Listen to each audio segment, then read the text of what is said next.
Sir ఇప్పుడు check విషయంలో ఒక 1,00,000 తీసుకుంటాం సార్. తీసుకున్న తర్వాత అది 1 ఇయర్‌కి ఇస్తా అని చెప్పేసి చెక్ రాసుకుంటారు. బట్ అది ఆ డే టు టైం కరెక్ట్ వేయకపోవడం వల్ల అది 10 ఇయర్స్ తర్వాత అది వ్యాలిడ్ అవుతది. అప్పటి వరకు కంటిన్యూ ల్యాక్ చేస్తూ ఉంటారు. సో అప్పుడు ఆ అమౌంట్‌కి ఈ అమౌంట్‌కి ఏమైనా టాలీ అవుతుంటుందా? చెక్ ఇచ్చినప్పుడు దానిపైన ఎంఐసిఆర్ నంబర్ అంటే మైకర్ నంబర్ అని ఉంటుంది. ఆ చెక్ ఎప్పుడు ప్రింట్ చేశారు బ్యాంక్ వాళ్ళు, ఎప్పుడు ఇష్యూ చేశారు ఈయనకి అన్నది కూడా డీటెయిల్స్ ఉంటాయి. అదొక పద్ధతి ప్రకారం వీళ్ళు చెప్పే చెక్ ఎప్పుడు ఇచ్చారో అన్నది కూడా మనం ప్రూవ్ చేయొచ్చు.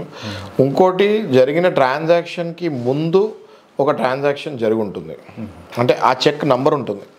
ఆ చెక్ నంబర్కి ముందు నంబరు తర్వాత నంబరు ఏ డేట్స్లో ట్రాన్సాక్షన్స్ అయినాయో చూసుకోవచ్చు.